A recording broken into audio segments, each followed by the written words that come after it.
Alright, let's go. Number 1. Derinkuyu. You're standing in a stone corridor 55 meters below a quiet town in Cappadocia in 700 CE, and the passage ahead of you is barely wide enough for one shoulder. A round stone door the size of a millstone sits recessed into the wall beside you, ready to roll shut and seal the tunnel from the inside.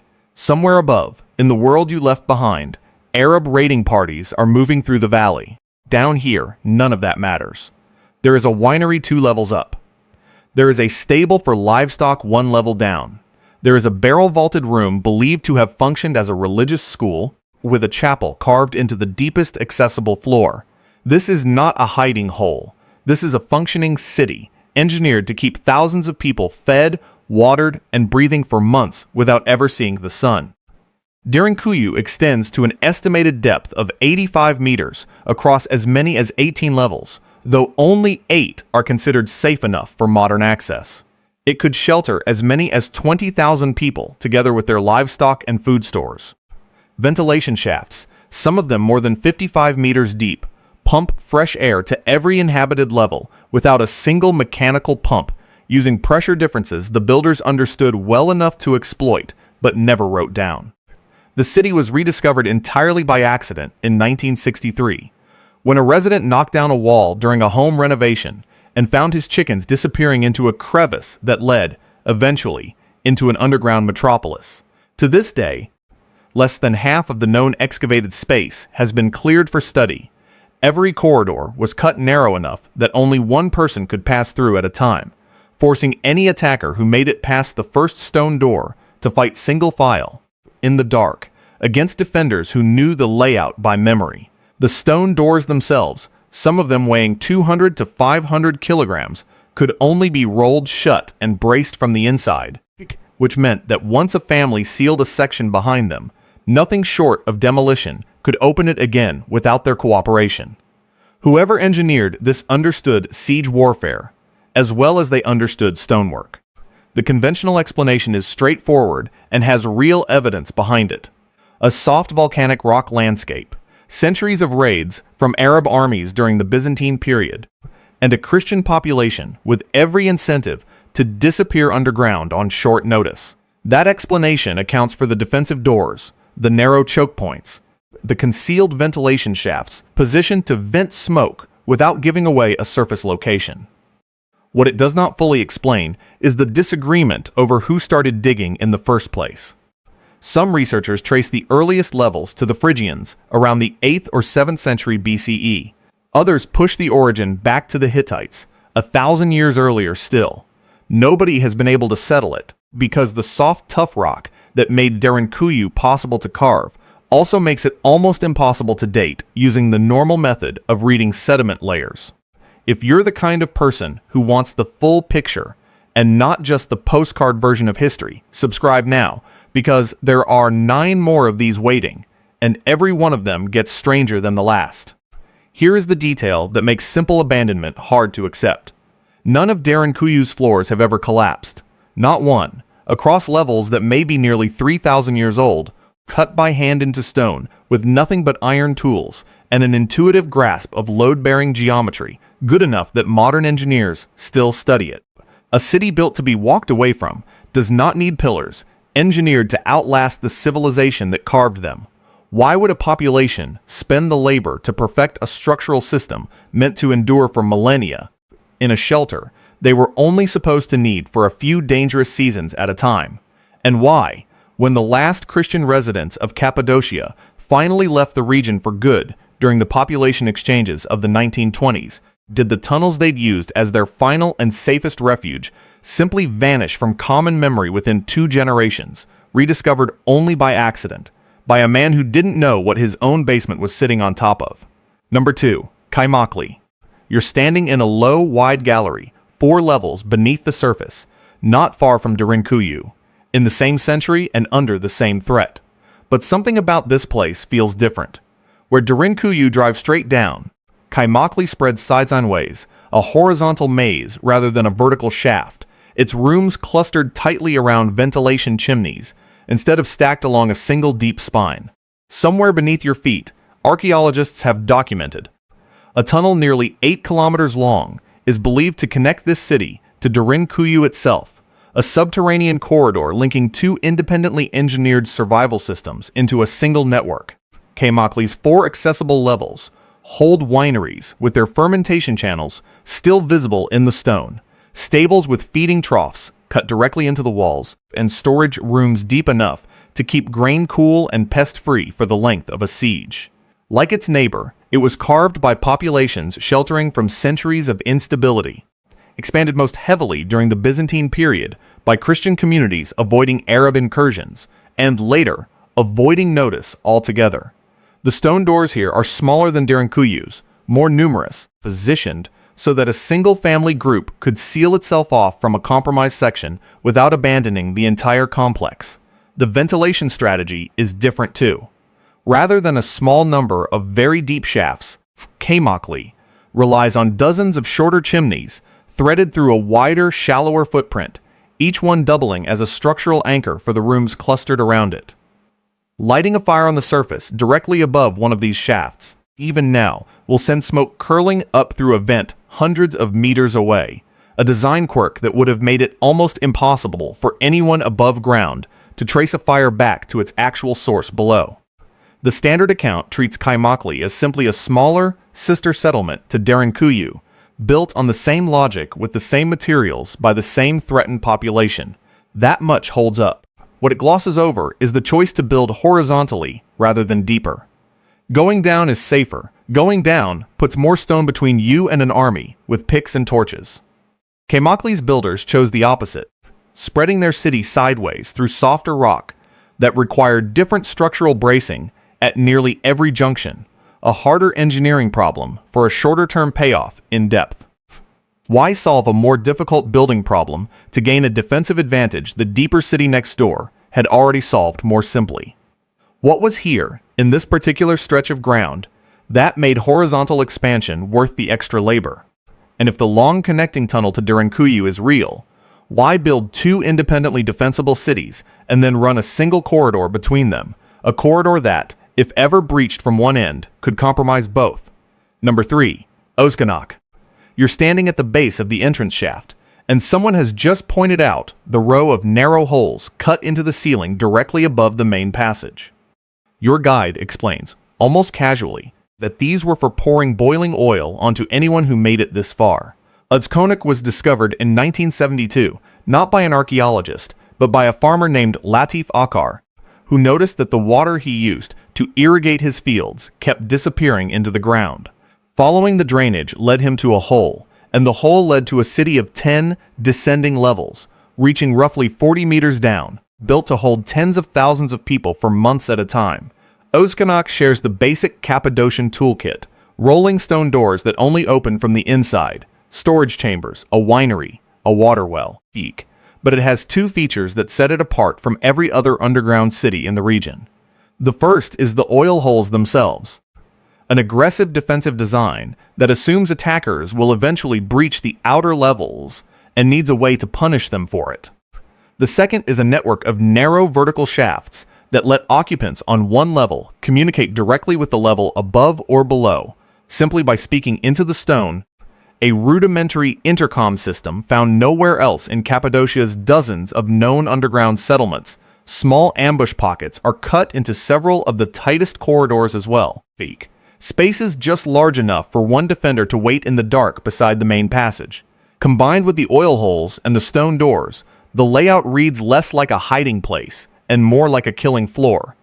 Designed by people who had clearly thought through exactly how an armed intrusion would unfold, room by room, and built the architecture to punish every step of it. The conventional story attributes Özkonak, like its neighbors, Byzantine Christians expanding earlier, possibly Phrygian or even Bronze Age tunnels for use against Arab raiders. That explains the doors and the storage rooms. It does not explain why this particular city, and only this city, escalated so far past passive concealment into active engineered retaliation. Every other underground settlement in the region is built around the assumption that the enemy must never find you. Özkonak is built around the assumption that they eventually will, and layers in a mechanism for making them regret it. What happened here specifically that made hiding feel insufficient? What threat was severe enough, or personal enough, that an entire community decided their best defense needed a way to fight back from underground, when every other city like it decided that staying hidden was defense enough? Number 4. Naours. You're standing in a chalk-cut chamber 30 kilometers behind what will one day be the Western Front, but the year is 1636, and the war outside has nothing to do with trenches. The 30 Years' War is burning through Picardy, and roughly 3 people have packed themselves and their livestock into a network of caves that began 13 centuries earlier as a Roman-era quarry. Above your head, a chimney rises from an underground bakery's ovens, but it doesn't look like a chimney.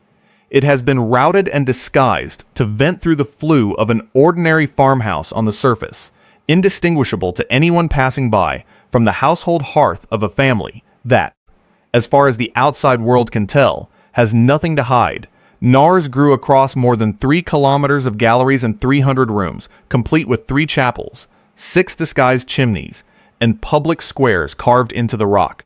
Its earliest tunnels date to Roman quarrying in the 3rd century CE, and there is evidence of Viking-era habitation by the 9th century.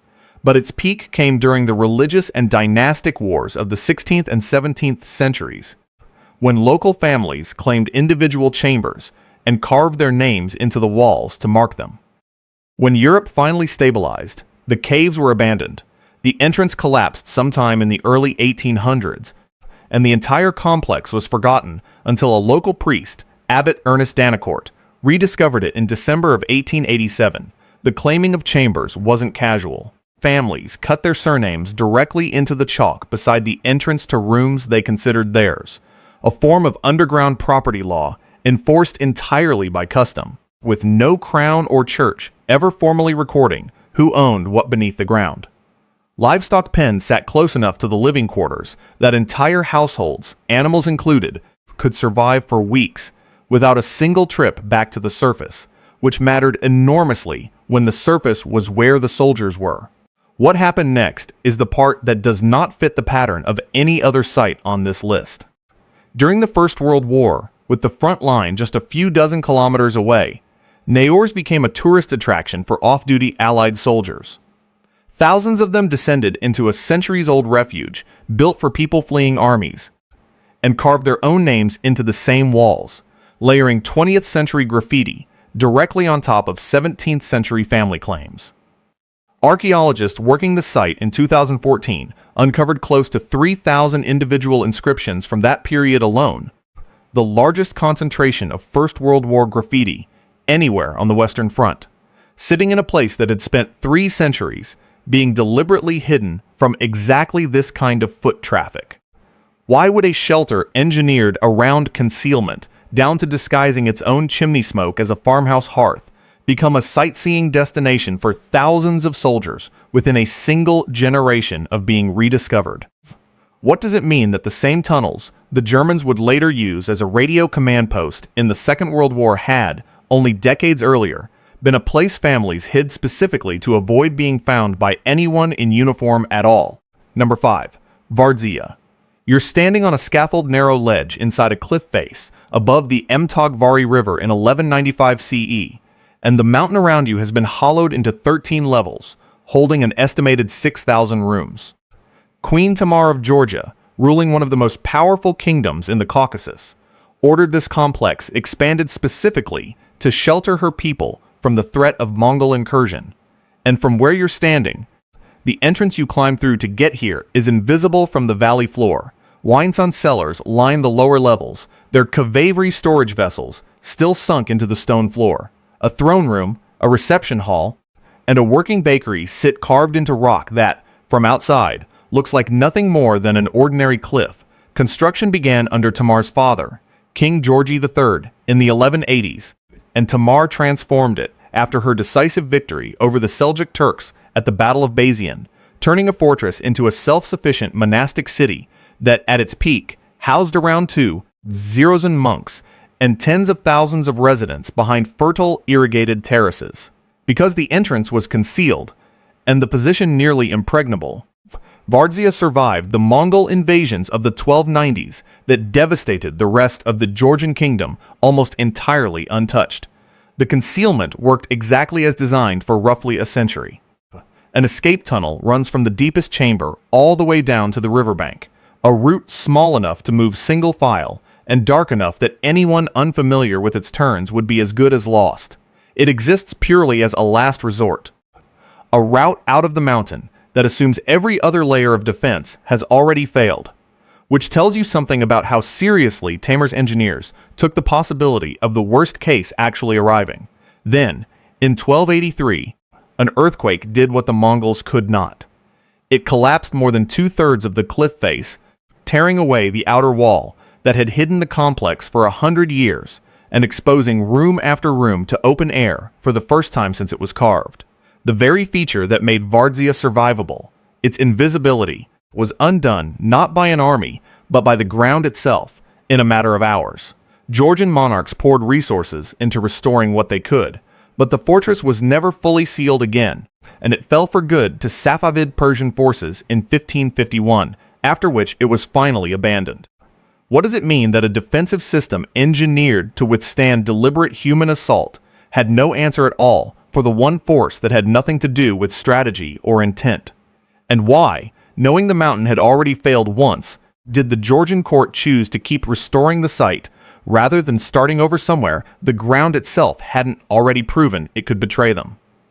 Number 6. Uplistsikhe. You're standing in a temple carved into sandstone on the Emtikvari River in 400 BCE, roughly 1,000 years before Vardzia's first chamber is cut into rock upstream. This place has already been inhabited for more than 1,000 years by the time you arrive, and it will remain in continuous use for another 17 centuries after you leave. Around you, priests tend altars dedicated to a sun goddess central to pre-Christian Kartlian belief, in a city whose name translates to Fortress of the Lord, a name that predates the god it would eventually come to mean. Uplistsikhe's origins reach back to the late Bronze Age, making it one of the oldest urban settlements anywhere in Georgia, and it functioned as one of the principal religious and political centers of the Kingdom of Kartli for the better part of a millennium. When Christianity became the state religion in the 4th century CE, the temples here were not simply abandoned. Some were repurposed. A 3-nave rock-hewn basilica was carved directly over earlier pagan foundations in the 6th century, layering the new faith physically on top of the old one rather than erasing it. Centuries later, when Arab forces occupied Tbilisi starting in 645 CE, the kings of Kartli relocated here specifically because the terrain and the existing rock-cut infrastructure made it defensible in a way the capital no longer was, and the population swelled toward an estimated 20,000 people. Narrow alleys radiate outward from a central rock-cut street, connecting courtyard homes, ceremonial halls, and what excavators believe was once a functioning marketplace. All of it carved from sandstone, soft enough to shape with hand tools, yet stable enough to still be standing after 3,000 years of continuous habitation, invasion, and reoccupation. The pattern that stands out is not the city's age. It's the fact that a single settlement functioned successfully as a refuge for two entirely different religious civilizations, separated by centuries and by an official, state-mandated change in what the entire kingdom believed. And both times the underlying rock architecture simply absorbed the transition. The temples became a Christian stronghold. The sun goddess's sanctuary sat beside a basilica, without either one needing to erase the other in stone. Then, in 1240, Mongol forces did what raiders, sieges, and religious upheaval had not managed in 19 centuries. They destroyed Uplistsikhe so thoroughly that it never functioned as anything more than a ruin again. Why did a site sturdy enough to serve as sacred ground for two incompatible religions across 1,000 years of continuous habitation collapse permanently under a single Mongol campaign, when it had absorbed empires, invasions, and a total religious conversion without ever going dark before? Number 7. Matiate. You're standing in a stone corridor beneath the town of Matiate in southeastern Turkey, and the year could plausibly be almost any point across nearly 3,000 years, because that is how long this particular refuge has been in continuous, overlapping use. Pagans carved the earliest chambers. Jews expanded them. Persecuted Christians, fleeing a Roman Empire that had made their religion a capital offense, dug further still, And centuries after that, early Muslim communities added their own passages to a system that, by the time archaeologists began mapping it, had already absorbed the architectural fingerprints of 4 different faiths without any of them fully erasing what came before. Matiate was discovered almost by chance in 2020 during renovation work on ordinary house cellars in Matiate, when workers broke through into a passage that led, and kept leading, into a labyrinth now estimated to cover as much as 900,000 square meters, a scale that would make it not just the largest underground city in Turkey, but potentially the largest ever found anywhere in the world. Unlike Cappadocia's cities, which stack vertically level upon level, Matiate spreads horizontally beneath the town, a design historians link to the region's deep 9th century BCE Assyrian roots and to a name that itself translates to City of Caves. As of the most recent excavation seasons, workers have cleared just over 50 rooms, connected by 120 meters of tunnel, a fraction of the site's full estimated footprint. Local officials in Matiate later admitted they had suspected something was down there for decades. In the 1970s, a construction machine working near the same spot broke through the ground and disappeared into open space below. And rather than investigate, the crew simply filled the hole back in and moved on, unknowingly resealing the entrance to what may be the largest underground settlement ever documented. The conventional account is that Mesopotamia's endless procession of conquering empires, Assyrian, Persian, Roman, Byzantine, gave every threatened community here a reason to disappear underground, and the historical record backs that up in detail. What it cannot yet explain is the scale. A city large enough to be the biggest of its kind on Earth sat directly beneath a functioning modern town, invisible not for a decade or a century, but for millennia. Discovered only because a single homeowner's basement renovation happened to break through in the right spot. If 90% or more of the site remains unexcavated, as current estimates suggest, what is still down there that 4 separate religious communities across 3,000 years of persecution each judged worth carving deeper for? Number 8. The Longyou Caves. You're standing at the bottom of a cavern more than 30 meters tall, carved out of solid sandstone somewhere in Zhejiang province, and there is no date on any wall, no inscription, no historical document anywhere in China's exhaustively kept imperial records that mentions this place existing at all. In 1992, a group of local farmers grew tired of hauling water from a set of village ponds long rumored to be bottomless. They pooled money for a pump and spent 17 days draining one of them, expecting mud. What they found instead was the flooded entrance to an enormous man-made chamber, and within weeks, 23 more just like it turned up nearby. The Longyou Caves are dated to at least 2,000 years old based on the limited physical evidence recovered inside them, and the engineering involved is almost incomprehensible at scale.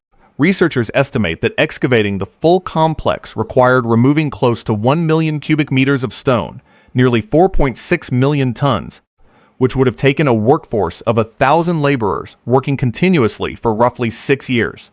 Every cave shares the same meticulous chisel mark pattern across its walls and ceiling, the same load-bearing pillars left standing in careful geometric arrangement, the same evident single design philosophy applied again and again across 24 separate excavations. The chisel marks themselves run in uniform parallel lines across every wall, angled with a consistency that modern stonemasons studying the site have struggled to replicate by hand, at a scale that would have required generations of workers trained to the same exact standard. Whatever institution organized this had the authority to conscript labor for years and the discipline to enforce a single technical method across a workforce, large enough to move a mountain, one chisel stroke at a time. Here is what nobody has been able to explain, despite sitting close enough together that connecting them would have taken almost no additional labor compared to the effort already spent carving each one individually. The caves have no passages linking them to each other. Each is a sealed, self-contained undertaking, dug by a workforce large enough to represent a serious mobilization of an ancient state, for a purpose so total that no chronicle, tax record, or inscription from any nearby dynasty ever mentioned it happening, and nobody has located where nearly 5 million tons of excavated stone went. It didn't stay on site. it wasn't repurposed into any known nearby structure at the scale required to account for it. An engineering project on the scale of a major public works undertaking simply has no paper trail and no visible destination for its own waste material. What kind of catastrophe or threat justifies mobilizing a labor force this large for a project this deliberately compartmentalized, and then erasing every record of why? Number 9. Matmata. You're standing at the lip of a circular pit dug straight down into soft sandstone in southern Tunisia, sometime in the 14th century, and the entire town around you is invisible from ground level. Berber families fleeing Arab expansion into the region carved their homes not up out of the landscape but down into it, hollowing rooms horizontally around the inside walls of a courtyard pit between 5 and 10 meters across, so that an approaching enemy walking across the plateau above would see nothing but scrubland and a scatter of dark holes easy to mistake for nothing at all. Each pit dwelling held its sleeping rooms, kitchen, and stables on a lower carved level and storage chambers above, with families connecting adjoining pits through underground passages to form larger extended households and, eventually, entire underground neighborhoods. The design solved two problems simultaneously. It kept interior temperatures livable against a desert climate that could swing more than 20 degrees between day and night, and it kept an entire community functionally undetectable to anyone who hadn't already been shown where to look. At its height, this style of settlement across the Matmata region held as many as 15,000 Berber residents, none of them visible from the surface roads that passed within a few hundred meters of their front doors. There was no central authority coordinating any of it. Each family dug its own pit by hand, over years if necessary, expanding outward from a single household courtyard as the family grew, which means the entire concealed town emerged not from a single planning decision, but from thousands of individual choices that happened, generation after generation, to converge on the exact same defensive logic, without anyone needing to write it down as a rule. The remarkable thing is how completely the concealment worked. For how long? Matmata remained largely unknown to the outside world, including to the Tunisian government itself, until catastrophic flooding in 1969 collapsed dozens of dwellings and forced residents above ground to seek emergency aid, revealing to the wider country a settlement pattern that had been operating in relative secrecy for 6 centuries, a design engineered specifically to survive invasion, drought, and heat ended up being defeated by the one hazard its builders may never have fully planned for: the region's rare but catastrophic seasonal rains, capable of collapsing a home that had otherwise stood undisturbed for generations.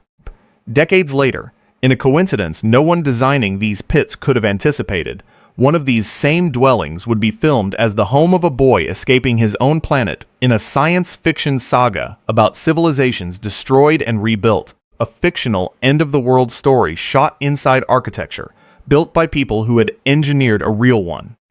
What does it mean that a shelter this effective against every human threat its builders anticipated had no defense at all against the one force that came from the sky rather than across the ground? Number 10. Orvieto. You're standing at the bottom of a well shaft more than 50 meters deep, carved by hand out of volcanic tuff, and above you, visible as a bright coin of daylight, is the cathedral square of one of central Italy's oldest cities.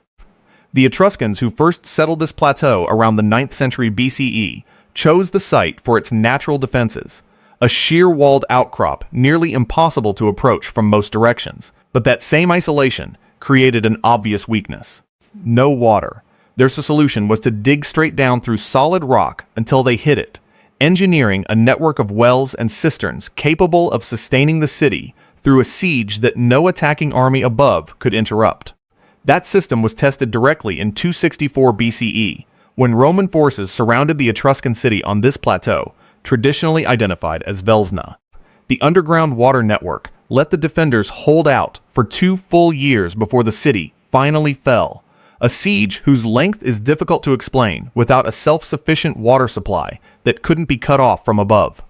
Over the following 2,500 years, generation after generation kept digging, adding storage cellars, pottery kilns, olive presses, dovecotes for raising food birds, and secret escape tunnels that let noble families flee the city walls entirely undetected during moments of crisis. By the time a local speleological survey mapped the underground in the 1960s, it had found roughly 200 separate excavated spaces layered beneath the streets.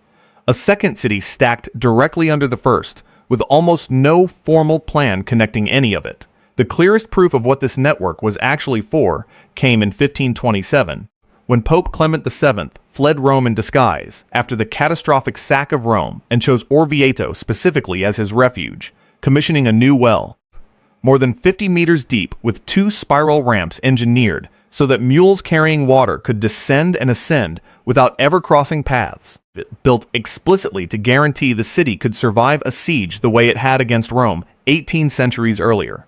A century later, in 1632, Pope Urban VIII formally banned any further excavation near the edge of the cliff, specifically for defensive reasons, worried that continued digging would compromise the very structure that had kept the city safe for so long. Here is the detail that lingers. A random survey in the 1970s, prompted by a landslide that exposed sections nobody had mapped, revealed that the true scale of the underground city was still, after 400 years of continuous use by popes, nobles, and ordinary residents, only partially known even to Orvieto's own inhabitants. If the people living directly above it for 2.5 millennia never fully charted what was beneath their own floors, what does that say about how deliberately this particular refuge was designed to stay only half known, even to the community it was built to save? 10 underground cities. The same engineering logic buried underneath every one of them. Cappadocia, Turkey, roughly the 8th century BCE through the Byzantine centuries. Picardy, France, from the 3rd century CE Roman quarries through 2 20th century world wars. The Caucasus highlands of Georgia, from the late Bronze Age through the Mongol campaigns of the 13th century. Mesopotamia's Matiate, at least the 9th century BCE through Ottoman times. Zhejiang, China, at least 2,000 years old and still functionally undated. The Dahar highlands of Tunisia, expanding steadily from at least the 13th century. And the volcanic plateau of Orvieto, Italy, continuously excavated from the 9th century BCE straight through the Renaissance. In every one of these cases, a civilization looked at the specific way the world above ground could end for them. Siege, raid, religious persecution, war, drought, flood, or a threat their descendants no longer remembered the name of, and responded not with a single bunker but with an entire second city, engineered with the same seriousness as anything built in daylight. Ventilation systems calculated well enough to move air through 85 meters of solid rock.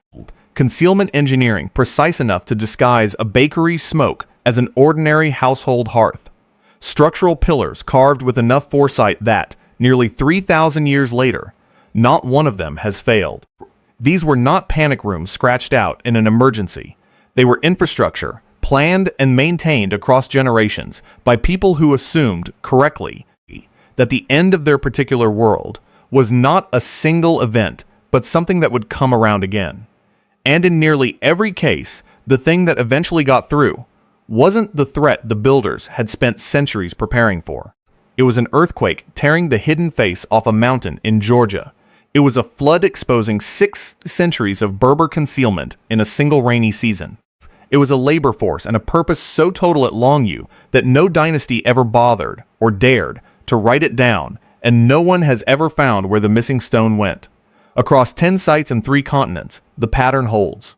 These civilizations built astonishingly well for the disaster they could see coming. What none of them could fully engineer against was the one they couldn't. Look again at what actually survived at each of these places, and what didn't. At Derinkuyu and Kaymaklı, the stonework outlived the empires that built it, but the memory of who built it first did not. At Naours, the concealment held for 3 centuries and then collapsed the moment peacetime made hiding unnecessary, only for war to drag the site back into relevance a quarter century later, this time as a tourist stop instead of a refuge.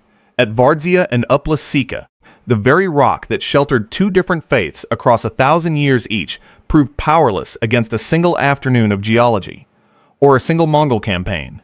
At Matiate, an entire modern town lived directly above the largest underground settlement on the planet without knowing it. At Longyou, the labor is undeniable, but the reason for it has vanished as completely as the stone itself.